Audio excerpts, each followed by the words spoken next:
Assalamualaikum warahmatullahi wabarakatuh. Saya Indah Pumadari dengan NIM 19043097.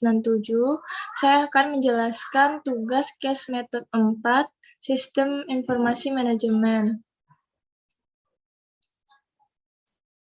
Kasusnya yaitu How Secure is the Cloud pada buku Laudon. Yang pertanyaan yang pertama, masalah keamanan apa yang disebabkan oleh cloud computing? Seberapa seriuskah? Jelaskan jawabanmu. Jawabannya adalah yang pertama, ada serangan penolakan layanan terdistribusi. Ketika komputasi awan pertama kali menjadi populer, serangan penolakan layanan terdistribusi atau DDoS terhadap platform awan sebagian besar tidak terpikirkan. Jumlah sumber daya layanan komputasi awan telah membuat serangan DDoS sangat sulit untuk diluncurkan. Tetapi dengan banyaknya perangkat Internet of Things, smartphone, dan sistem komputasi lainnya seperti saat ini, serangan DDoS telah meningkatkan kelangsungan hidupnya. Jika lalu lintas yang cukup dimulai pada sistem komputasi awan akan dapat benar-benar terganggu atau mengalami kesulitan. Yang kedua, layanan komputasi awan bersama. Solusi cloud hosting dan layanan komputasi cloud tidak semuanya sama. Banyak solusi cloud tidak memberikan keamanan yang diperlukan antar klien, yang mengarah ke sumber daya, aplikasi, dan sistem bersama.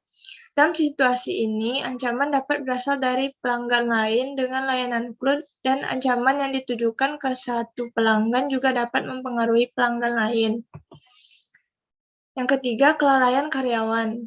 Kelalaian dan kesalahan karyawan tetap menjadi salah satu masalah keamanan terbesar untuk sistem apapun, tetapi ancaman tersebut sangat berbahaya dengan solusi cloud. Pekerja modern dapat terhubung ke solusi cloud dari ponsel, tablet, dan desktop rumah mereka, yang dapat membuat sistem rentan terhadap banyak ancaman eksternal. Yang keempat, kehilangan data dan backup data yang tidak memadai. Pencadangan data yang tidak tepat dan sinkronisasi data yang tidak tepat membuat banyak rentan terhadap ransomware, jenis ancaman keamanan cloud tertentu. Ransomware mengunci data perusahaan dalam file terenkripsi dan hanya memungkinkan mereka untuk mengakses data setelah tebusan dibayarkan. Dengan solusi backup data yang tepat, bisnis seharusnya tidak lagi menjadi korban ancaman ini. Yang kelima, serangan phishing dan manipulasi psikologis. Karena keterbukaan sistem komputasi awan, serangan phishing dan manipulasi psikologis menjadi hal yang umum. Setelah informasi login atau informasi sensitif lainnya diperoleh, pengguna yang berniat jahat berpotensi dengan mudah memasuki sistem, karena sistem itu sendiri tersedia dari mana saja.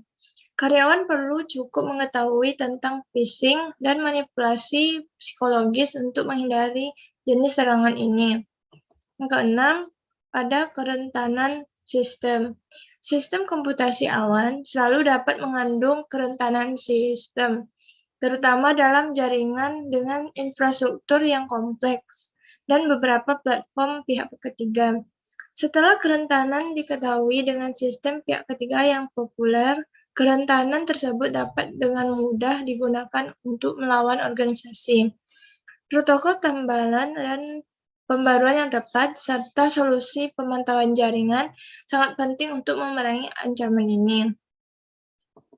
Pertanyaan kedua, faktor manajemen, organisasi, dan teknologi apa yang bertanggung jawab atas masalah keamanan cloud? Sejauh mana keamanan cloud merupakan masalah manajemen? Yang pertama, faktor manajemen, yaitu perusahaan harus menjaga batasan dengan cermat di sekitar staf, mengawasi apa yang mereka lakukan, dan menginstruksikan layanan untuk membatasi akses ke data melalui peralatan dan otomatisasi.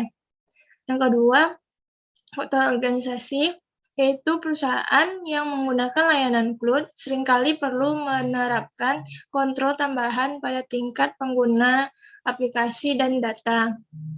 Yang ketiga, faktor teknologi, yaitu mengelola keamanan dan privasi untuk layanan cloud, mirip dengan mengelola infrastruktur teknologi informasi tradisional, namun dengan risiko yang berbeda. Perusahaan perlu merevisi praktik keamanan cyber mereka menggunakan layanan cloud publik sehingga memungkinkan mereka melindungi data. Dapat dipahami bahwa sebagian besar masalah keamanan cloud terjadi karena ketidaktanggungjawaban pelanggan daripada komputasi cloud itu sendiri. Maka manajemen keamanan hanya akan menjadi masalah jika pelanggan tidak menindaklanjuti langkah selanjutnya untuk mengamankan cloud. Pertanyaan ketiga, langkah-langkah apa yang dapat diambil organisasi untuk membuat sistem berbasis cloud mereka lebih aman? Organisasi dapat membuat sistem berbasis cloud mereka lebih aman dengan yang pertama, membatasi akses ke sistem untuk orang-orang penting. Yang kedua, meningkatkan firewall. Yang ketiga, menyiapkan enkripsi. Yang keempat, membackup file sensitif. Dan yang kelima, data rahasia tidak boleh di-cloud. Organisasi dapat memastikan bahwa mereka telah melakukan semua yang menjadi tanggung jawabnya dan menindaklanjuti dengan menjaga agar perangkat lunak cloud mereka tetap dikonfigurasi dan diperbarui. Pelanggan layanan cloud harus meninjau dengan cermat perjanjian layanan cloud mereka dengan penyedia layanan cloud mereka untuk memastikan aplikasi dan data yang di-hosting di layanan cloud diamankan sesuai dengan kebijakan keamanan dan keputusan mereka. Penting juga untuk memperbarui persyaratan keamanan yang dikembangkan untuk pusat data perusahaan guna menghasilkan persyaratan yang sesuai untuk penggunaan layanan cloud. Pertanyaan keempat, haruskah perusahaan menggunakan cloud publik untuk menjalankan sistem mission critical mereka? Mengapa? Jawabannya, cloud publik tidak boleh digunakan oleh perusahaan, terutama untuk menjalankan sistem yang sangat penting. Dikarenakan faktor mission critical ke suatu sistem sangat penting untuk operasi bisnis.